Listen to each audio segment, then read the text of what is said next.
Here we are at the gun show. Very small show.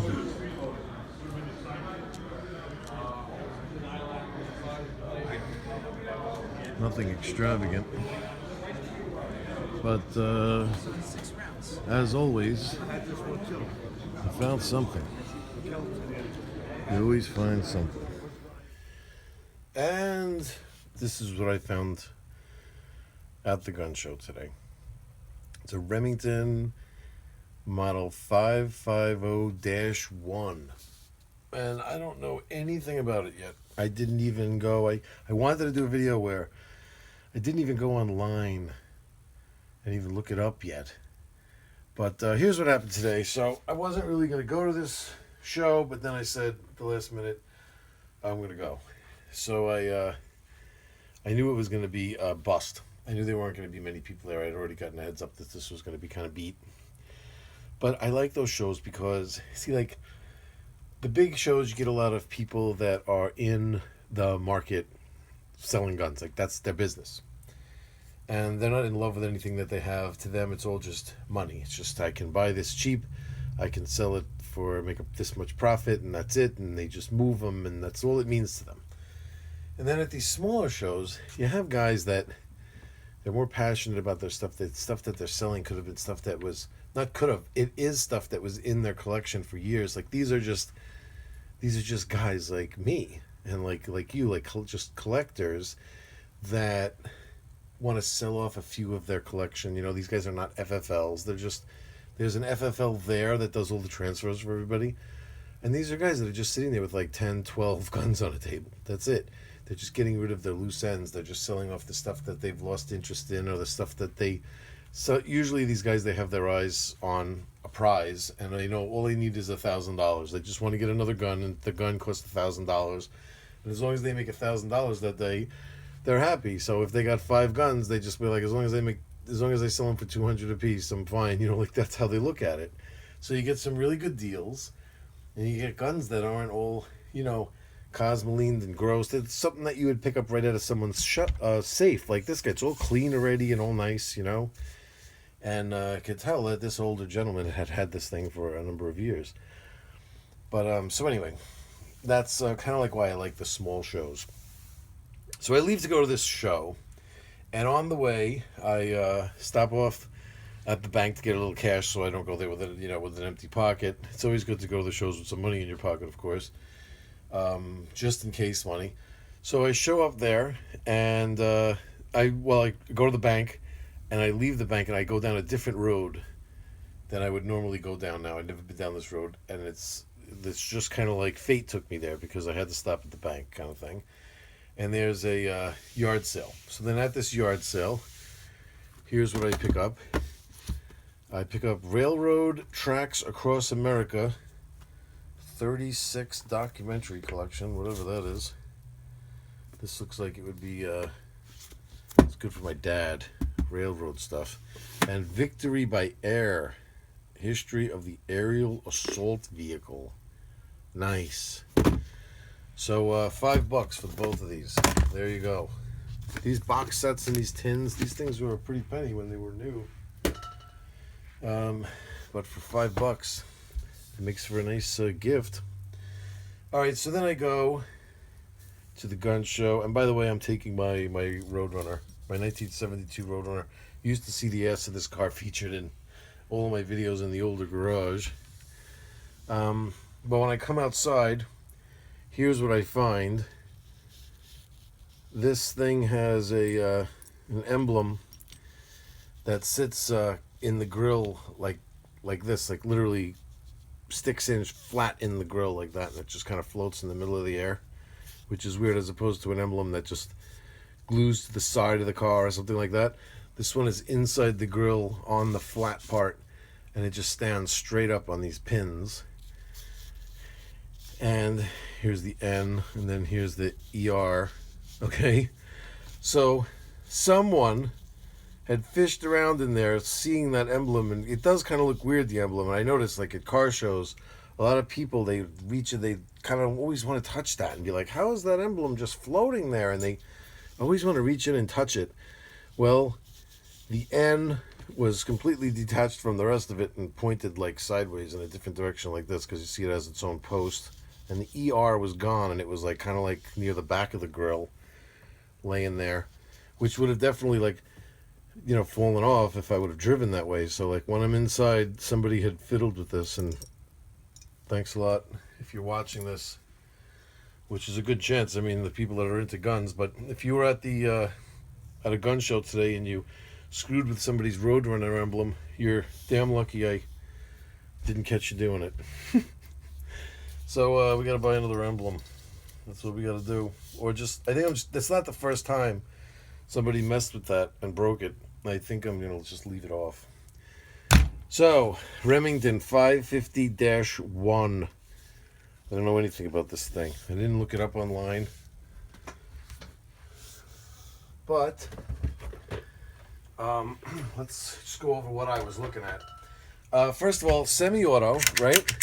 And what's interesting, semi-auto, however,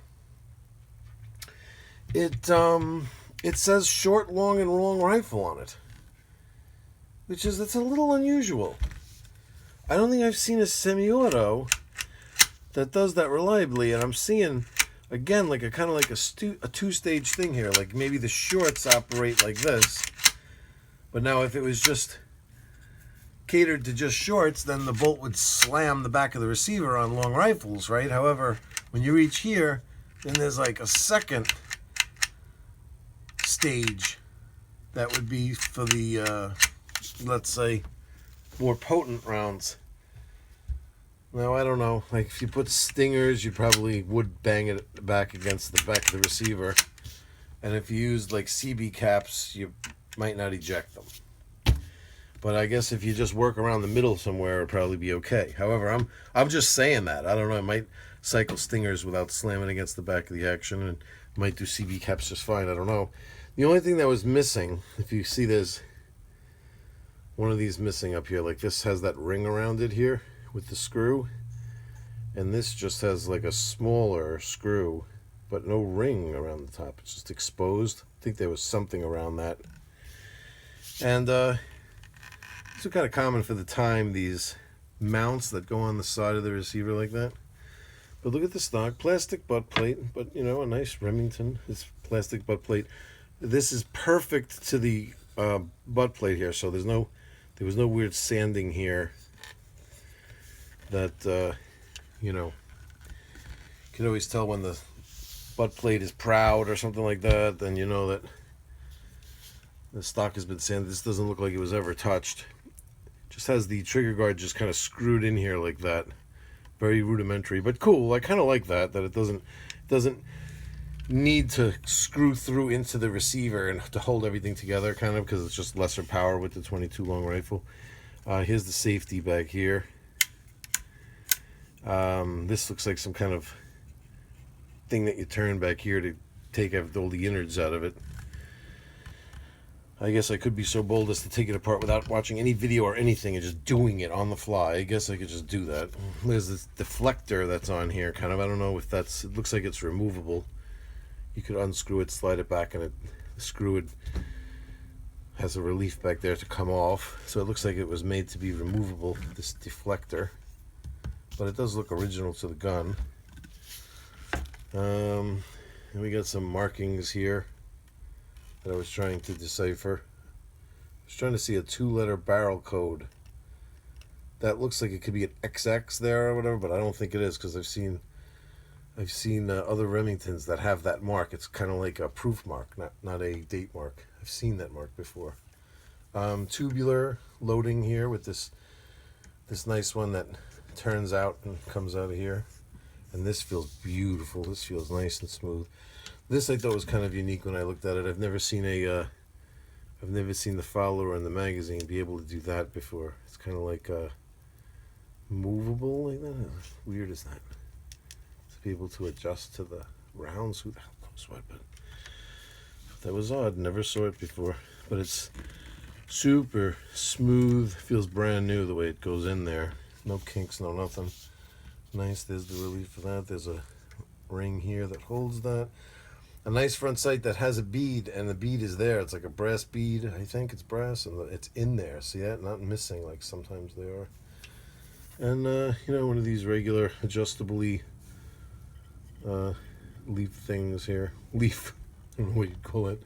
It's the one with that adjustable ratchet thing that's in there, but it's all there. Now, if you remember, I had this guy, the gill gun, right? And the gill gun was kind of like a similar setup, although the gill gun would do long rifle, and then if you wanted to, it's like direct competitor. I would assume they're around the same age. It's very similar, and the safeties here, kind of like in the same way. Back here, is that moving? Did safety move? Safe. Look at that. Is that working? Let's turn it around so I can get my strong thumb on it. What is that doing back here? Oh, all right, that's safe. Doesn't really move much, but very positive engagement there. But this guy, it will do long rifle and cycle semi-automatically. Remember this one? When you shoot, it stays back. Then when you let go of the trigger, it comes forward. Clickety-clack, they call it. Where was I? Yeah, it will fire long rifles and cycle, but then the shorts, you'd have to cycle it on your own. The bolt was kind of made to be able to, if you clicked it in or something, it would lock, and then you could pull it open, cycle, push it closed. Did some weird stuff to be able to cycle other. Look, maybe I could get that ring from here, because this scope is shot. It's the same size scope. It's not the same exact scope, but it is a Weaver. It's very similar, similar scope. But maybe I could use this ring here to go on there. How does that work? Is that the same size screw? It isn't. It isn't the same size. But whatever. So this is its competition right here. But that one, like I said, couldn't reliably do shorts, longs. I'm really curious to get this thing to the range and really see if I put CV cap, short. I don't have longs, but then I could put long rifle, target, then like a stinger, and then do that all over again. Just see if it just goes each successively powerful round, if it cycles them all. Let's take this thing apart at least a little. Let's see how brave I am, how far I'm willing to go. That's a very fat screw right there. It's almost like I need the fattest bit I have for that. There it is right there. Perfect. Always match. Because otherwise, that screw doesn't have any dents on the side of it, but that's the perfect screw where people would be using a screwdriver that's too thin.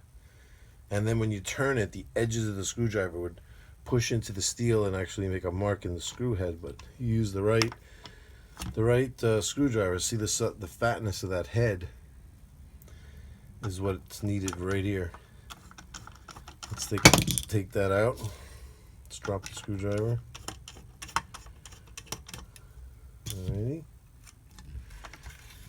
And there we go. That was easy. So there's our barreled action. See if there's anything inside the wood, anything written in here.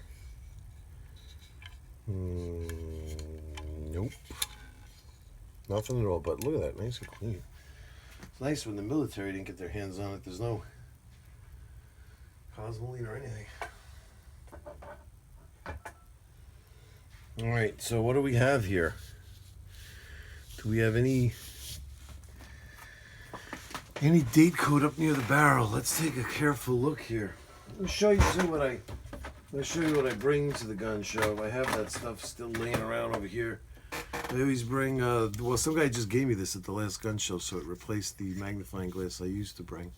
But this one is nice because you got like a single, and then if you double them up, you see even better. The bore light, of course. You have to, like, you're not going to buy a gun because the bore is a little dark. I mean, you're always going to buy it. I have two of them, but I like this one These are nice because they're cloth, so you could lay them all over the gun. You don't have to worry about scratching anything. And the reason why I bring one of these only is because you just want to make sure that you have legal barrels and stuff. Like, you don't know, you're looking at something, you're like, is that too short? Or it's your responsibility to make sure that you got the right stuff. So I always bring like a little ruler. But for now, take out and have my trusty little magnifying glass in case I should need it.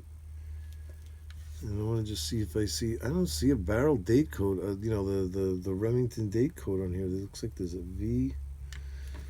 That's terrible because that's the only thing I'd be able to use. Looks like there's an 01 OI. Could that be? It could be OI. And if it was OI, the O would be BLACK, May, POW, May, June, July. It would be August. Oh, right, August, January, BLACKPO, January, March, April, May, June, July. That would be July. And then it looks like an I. Not really sure. I'd have to look up what I was. But look how nice and clean. Yeah, this doesn't look like something I just want to start pulling apart right now, though. But I think this unscrews back here somehow.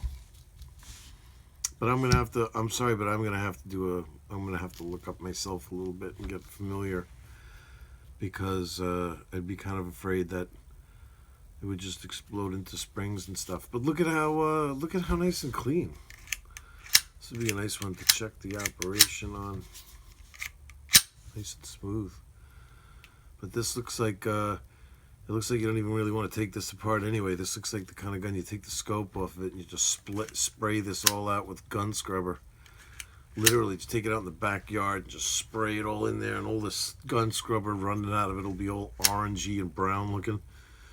And you just keep doing that until it runs clear. Blow it out with some compressed air, being careful of these captive springs right here, that you don't blow them right out of where they're at. Excuse me. And then spray some oil in there quick, because the gun scrubber really, it's like a very astringenty to make it like it'll rust fast. Then you just spray some oil all up in there and then let that all kind of drain out, and there you go. That's what I would do with this thing. I wouldn't even mess around. This looks crazy. This looks like one of those crazy Remingtons.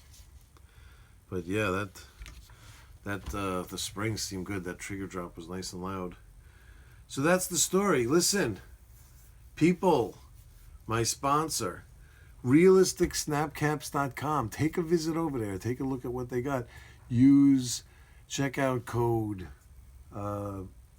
Milsurp Garage, one word, MILSURPGARAGE, for 10% off.